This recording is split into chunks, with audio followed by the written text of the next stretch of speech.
Hold on. You had a baby in the middle of a pandemic? Yes, that is true. Alrighty then. Let's go. Hello everyone and welcome to my YouTube channel. So this is my very first video and today I'm going to be discussing all about my pregnancy experience. It was a lot, I'm not gonna lie, it was a lot. So I'm just going to start from the very beginning. I fell pregnant towards the end of 2019 and let me just tell you, my first trimester sucked. Like, it was awful. Obviously I didn't know what to expect.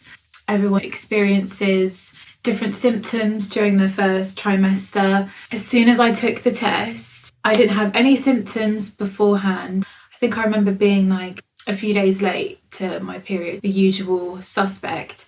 I was like, okay, we should probably take a test and just see what we're dealing with here. And obviously it was positive. Literally as soon as I took that test, I think probably like the next day, I was just smacked bang in the face with all those symptoms. The nausea hit me like a ton of bricks. I'm one of those people that I hate feeling sick. Like, obviously nobody likes feeling sick, but like the feeling of like you want to be sick, like that just horrible feeling in your tummy is probably one of my like most awful pet peeves. And that feeling went on from 24 hours. It wasn't like morning sickness that they say, you know, morning sickness is a total lie.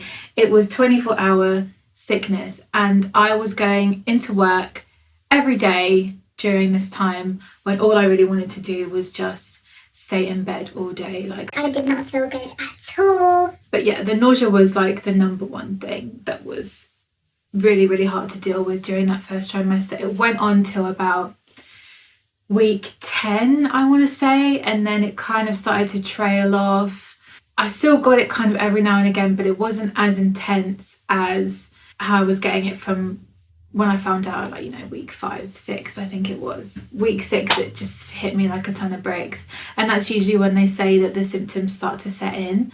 And boy, did they. It was to the point where it would literally wake me up out of my sleep. I had to literally keep like cream crackers and ginger biscuits right next to my bed and just try and like nibble on them a little bit when I woke up, just to try and keep from like retching and wanting to go to the toilet and be sick. Thankfully, I wasn't physically sick a lot throughout my pregnancy. I think maybe only twice during the entire thing, which was actually a godsend, because the one thing that I hate more than actually feeling sick is physically being sick. Like, it's just a horrible experience. So I was really truly grateful that I wasn't one of those women that suffered from HG or whatever it's called. I don't want to pronounce it because I'm going to butcher it, but the abbreviation HG, or didn't really get much sickness at all. But yeah, the nausea was absolutely debilitating. One of the things that really helps me with the nausea though, the travel sickness band. I was trying to obviously Google and look up anything that could help me relieve some of this nausea during that time, and one of the only things that actually did provide a little bit of relief were those bands. I think they're called C bands. You can get them from like Boots and chemists. So I made my hubby run out to get me some of those as soon as I read up that they might provide some sort of relief. So aside from the nausea, I also was being woken up about probably on average 5 times a night because I felt like my bladder was the size of a pea. I know they say that it's all the hormones like rushing through your body. For some reason it makes you feel like you need to pee all the time. So that happened as well throughout my first trimester, which was a lot of fun. I was also taking different kinds of prenatal vitamins. I was taking, I think it was a Pregnacare, from pretty much the week that I found out that I was pregnant. I actually think that this was making my nausea worse during my first trimester, and when I read up on it, apparently a lot of women had the same experience. So if you're pregnant now and you're in your first trimester and you're taking your prenatals and it's making you feel sick, change them. I would say if it's making you feel worse, just take like a folic acid and I think it's vitamin D as well that they recommend that you take. Once I changed that, it definitely did make me feel a lot better.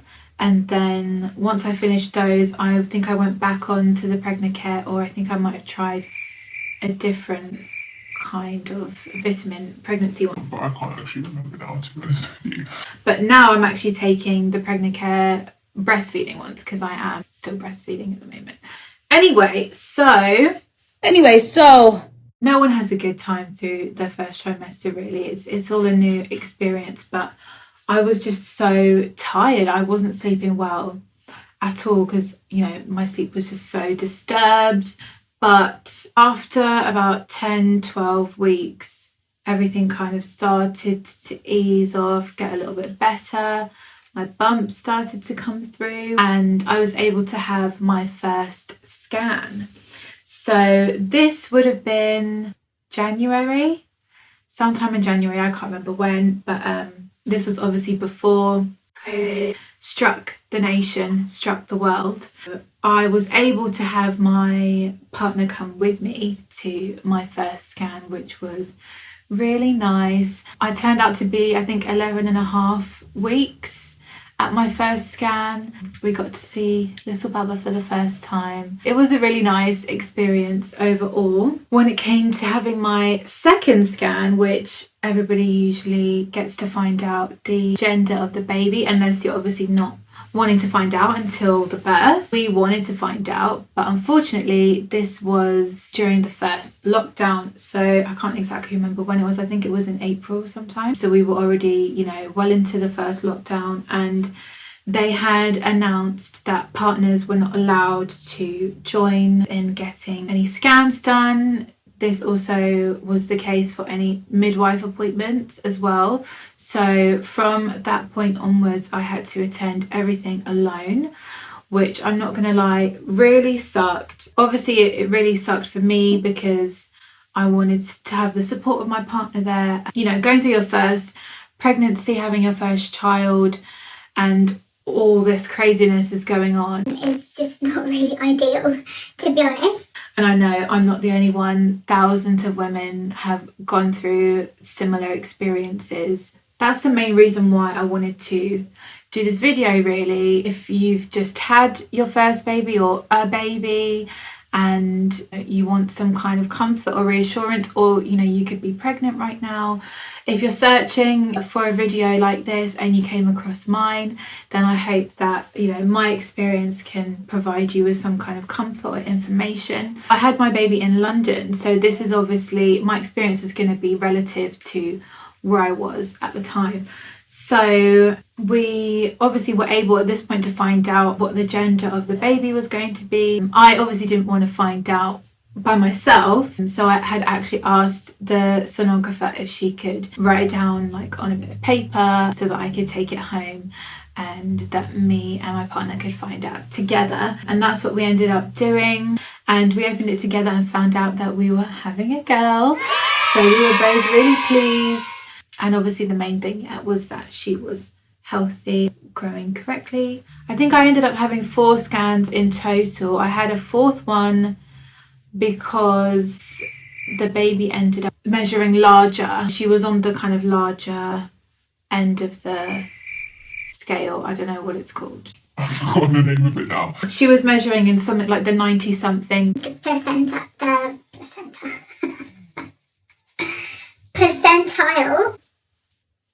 So what?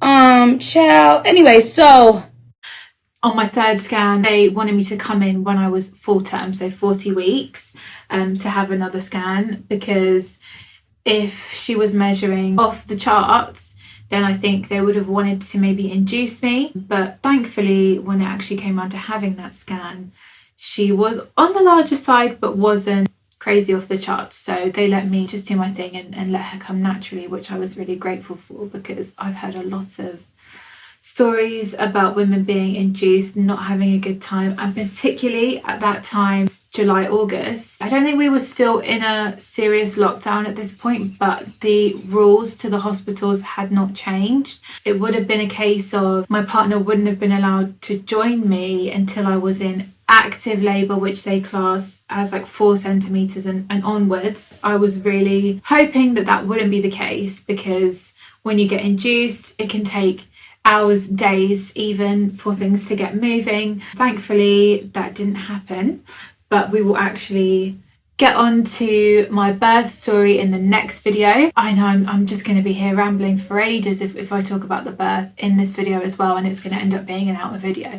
And I'm not trying to edit that, so I think I'm going to leave that to the next video to talk about. But back to the pregnancy. Second trimester went pretty well, really. I didn't really have any crazy cravings.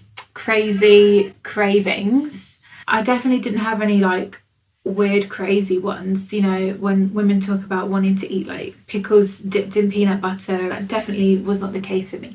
I felt like I had like random cravings that would sort of come and go, but just for like normal food, you know, like chocolate, apples.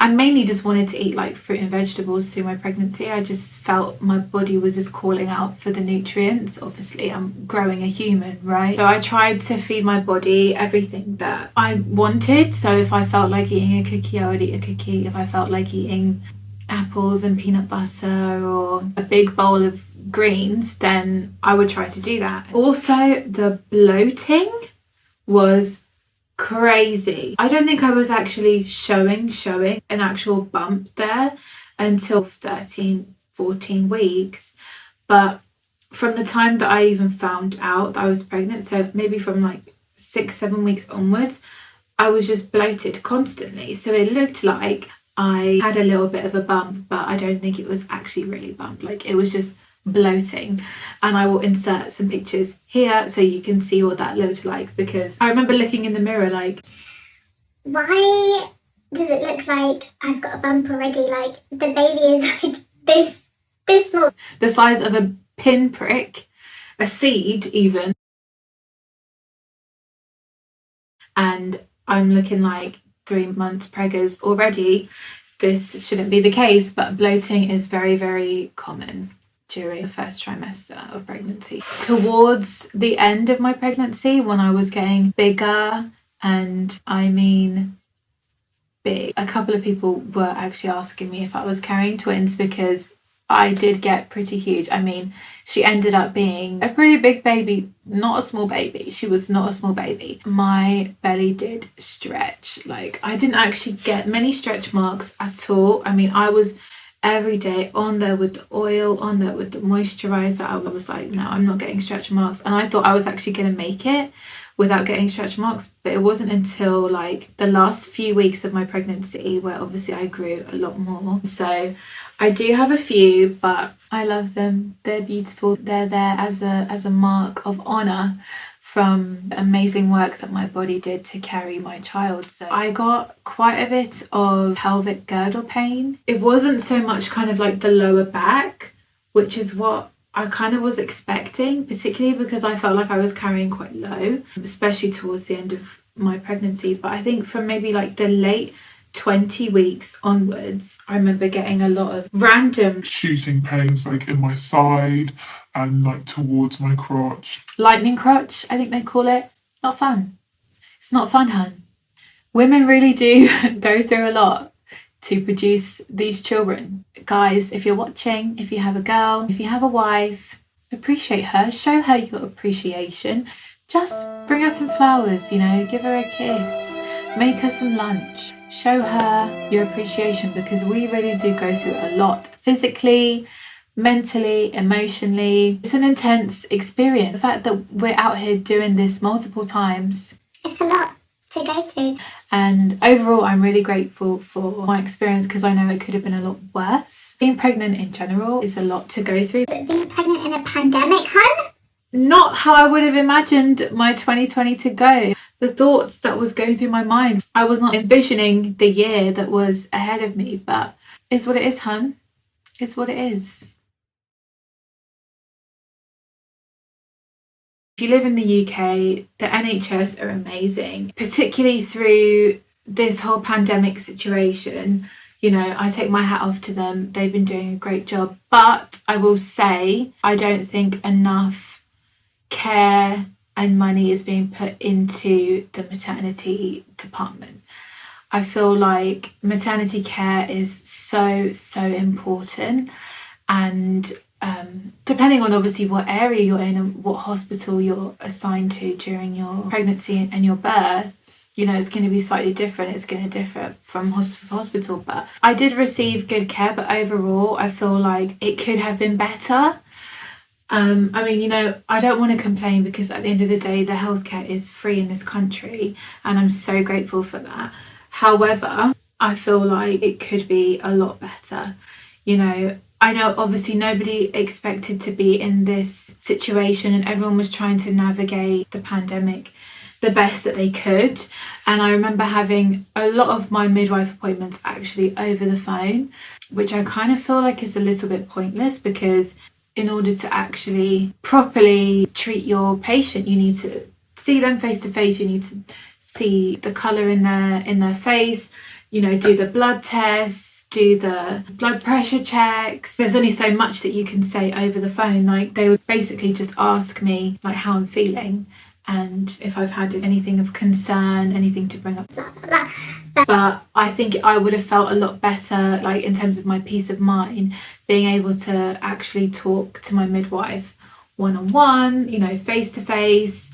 I feel like that's a lot of what was kind of missing from my pregnancy experience, having any kind of contact with people. Even when you did go into the hospitals, get your scans and whatever, like everyone's wearing masks, which obviously is a necessity, but it really takes away that connection that you have with another human, because you can't see the expression on their face. A lot of it felt very clinical. Obviously everybody was kind of trying to go about things the best way. I did definitely feel that was missing a lot through my pregnancy experience, regardless of the medical care. Even just being able to do normal things that I was really looking forward to being able to do at the beginning of my pregnancy, like go to pregnancy yoga classes, go to face-to-face antenatal classes with my partner, and meet other expectant parents, and just have that dialogue and chat and the conversation. I'm sure a lot of people had a similar experience. That was a real shame. And also not being able to have a baby shower with all my friends and family, that's something that I was really looking forward to at the beginning. But I did get to have a little small baby shower. My mum and my sister actually did a little party for me. It was just the three of us.